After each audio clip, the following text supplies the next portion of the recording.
নমস্কার প্রিয় কৃষক ভাইয়েরা, আপনারা দেখছেন আপনাদের প্রিয় কৃষি বিষয়ক YouTube channel agriculture helper Bengali.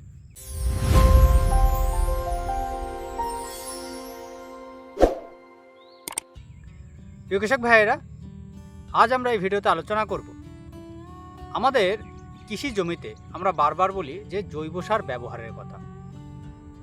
এবার এই জৈব সারের মধ্যে যেটা সবার প্রথম নাম আসে সেটি হচ্ছে কি না, গোবরের সার। এছাড়া বাজারে বিভিন্ন ধরনের জৈব সার কিনতে পাওয়া যায়। কিন্তু আজকের যে বিষয় সেটি হচ্ছে আমরা এই যে গোবরের সার জমিতে ব্যবহার করব নাকি পোলট্রি লিটার ব্যবহার করব, অর্থাৎ পোলট্রি ফার্মের যে আমরা বীজটা বলতে পারি বা যে লিটার থাকে সেটা ব্যবহার করব। কোনটা ব্যবহার করলে আমরা ভালো রেজাল্ট পাবো, বা এই যে গোবরের সার বা পোলট্রি লিটারের মধ্যে এদের পার্থক্য কী, এদের উপাদানিক পার্থক্য, এদের ব্যবহারিক রেজাল্টের পার্থক্য, সমস্ত ধরনের বিষয় নিয়ে আজ আমরা এই ভিডিওতে আলোচনা করব। এবং আলোচনা করব এই যে গোবরের সার এবং পোলট্রি লিটার, এটি আমরা কখন কিভাবে ব্যবহার করব আমাদের কৃষি জমিতে। তো সবার প্রথমে যদি আমরা আলোচনা করি এই যে গোবরের সার, এটি ব্যবহার করলে আমরা সাধারণত কি দেখতে পাই। আমরা সাধারণত যেটা দেখতে পাই, এই গোবরের সারের মধ্যে যদি আমরা গাছের খাদ্যের উপাদান হিসাবে ধরি তাহলে যে এনপিকে সেটা খুবই সামান্য পরিমাণে থাকে, মোটামুটি আপনার 0.5% থেকে 0.7% মতো, 1%ও নয়। এর মধ্যে যেটা পাওয়া যায় সেটা হচ্ছে কার্বন, অর্গানিক কার্বন থাকে প্রচুর পরিমাণে। এর যদি আমরা সিএন রেশিও ধরি, এই সিএন রেশিও নিয়ে আমরা একটা ডিটেল আলোচনা করব একটা ভিডিওতে। যদি আমরা এই গোবরের সারের মধ্যে সিএন রেশিও ধরি তাহলে সেক্ষেত্রে এর সিএন রেশিও মোটামুটি আপনার 1:20 আপনার 20 থেকে আপনার 1:24 পর্যন্ত হয়ে থাকে, অর্থাৎ 20 থেকে 24 এর মধ্যে। অ্যাকচুয়ালি এটা ডিপেন্ড করে আপনি যে গোবরের সারটা ব্যবহার করছেন তার উপরে, কারণ এটা তো অ্যাকচুয়াল নয়, এটা কম বেশি হতে পারে। তো এর মধ্যে যে সিএন রেশিও সেটা হচ্ছে 20 থেকে 24%, অর্থাৎ 1:20 থেকে 24। তাই এটি কি করে, এটির মধ্যে যে কার্বনের মাত্রা সেটি অনেকটা বেশি। আমরা কতটা বলছি যে না, 20 থেকে 24% এর মধ্যে মোটামুটি কার্বন, আর এর মধ্যে আমরা নাইট্রোজেন কত দেখছি আপনার খুব কম পরিমাণে দেখতে পাচ্ছি। তাই এটি মাটির মধ্যে গিয়ে খুব স্লো রিলিজ করে এবং দীর্ঘ সময় পর্যন্ত, দীর্ঘদিন পর্যন্ত এর কার্যকারিতা কিন্তু দেখা যায়।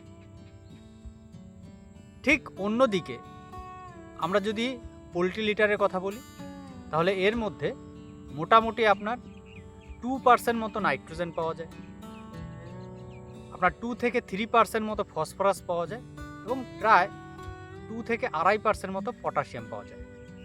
তার পাশাপাশি এর মধ্যে অল্প পরিমাণে সালফার, অল্প পরিমাণে ম্যাগনেসিয়াম এবং এর মধ্যে বিভিন্ন ধরনের মাইক্রোনিউট্রেন্ট উপাদানও কিন্তু পাওয়া যায়।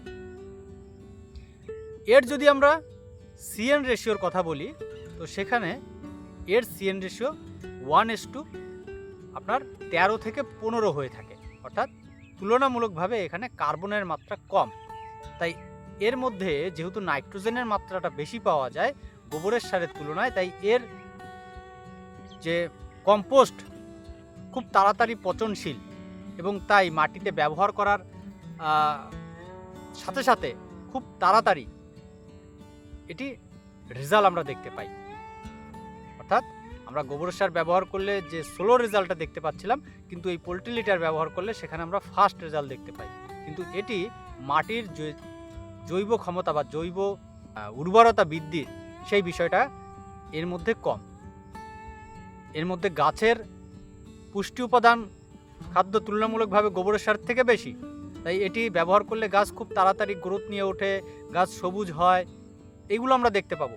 কিন্তু জৈব বিষয়টা, মাটির মধ্যে যে জৈব উর্বরতার যে বিষয়টা সেটা কম দেখতে পাওয়া যায়, কিন্তু গোবরের সারে সেইটা বেশি দেখতে পাওয়া যায়।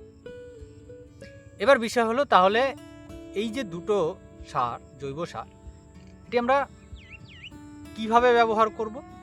এই দুটোকেই আমাদের ব্যবহার করতে হবে মোটামুটি 1 বছরের পুরনো।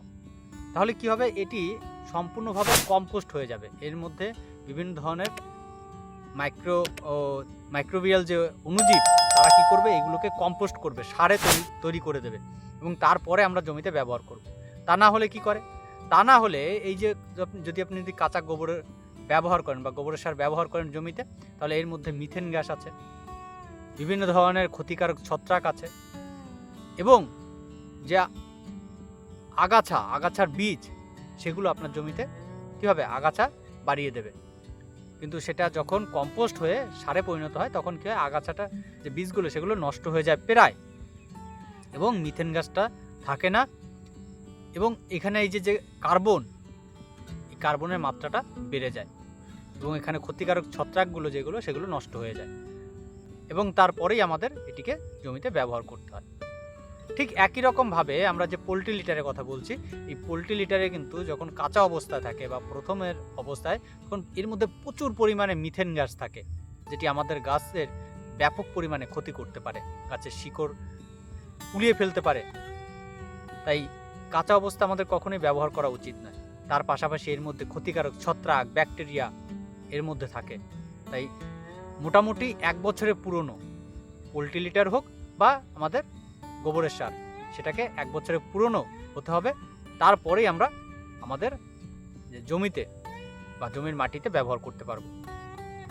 এছাড়া আমরা যদি কাঁচা অবস্থায়, কাঁচা বলবো না ঠিক, মোটামুটি 1 মাস পুরনো যদি গোবরের সার হোক বা পোলট্রি লিটার, এর উপরে আমরা যদি ডিকম্পোজার দিয়ে এগুলোকে কম্পোস্ট করতে চাই, তাহলে সেক্ষেত্রে ওটা 1 বছরের জায়গায় আপনার 6 মাসের মধ্যে কিন্তু কম্পোস্ট সারে পরিণত হয়ে যায়। তখন কিন্তু আপনি জমিতে ব্যবহার করতে পারবেন।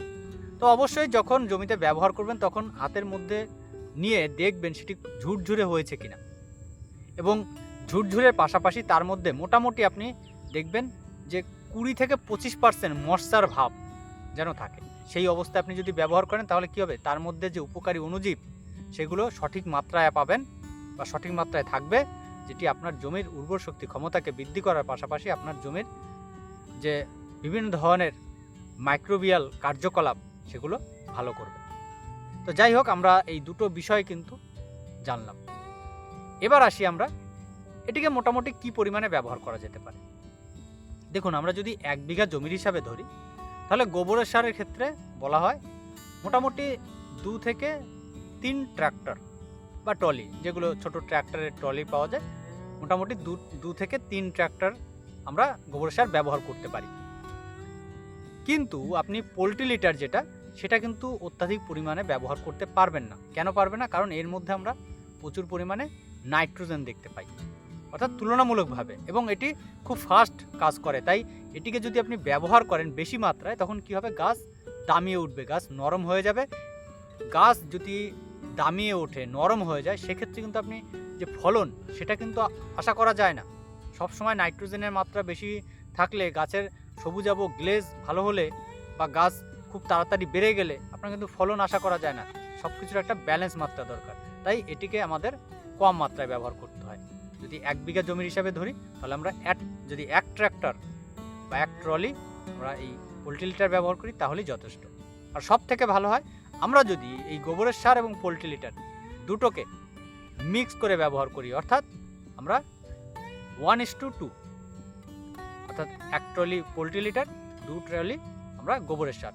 তাহলে কি হবে, আপনি পোলট্রি লিটার যেটা, সেটা ফাস্ট কাজ করছে, মাটির যে ক্ষমতা বা জৈব ক্ষমতা সেটাকে ফাস্ট রিলিজ করে, যার ফলে আমরা এর ফাস্ট রেজাল্ট দেখতে পাই। আর গোবরের সার সেটা কি করে, স্লো রিলিজ করছে, তাই এটি লং টাইম পর্যন্ত কাজ করে। তাহলে এই যে বিষয়টা, এই যে পার্থক্যটা, এটা কিন্তু আমরা এই ভিডিওর মাধ্যমে বিস্তারিতভাবে আলোচনা করলাম। যদি এই ভিডিওটি দেখে আপনাদের কোনো রকম উপকার হয় আর যদি ভালো লাগে, তাহলে অবশ্যই ভিডিওটিকে লাইক করবেন, ভিডিওটিকে শেয়ার করবেন, আর কেউ জানা থাকলে অবশ্যই কমেন্ট করে জানাবেন। তাহলে যে পর্যন্ত দেখা হবে পরবর্তী ভিডিওতে। নমস্কার।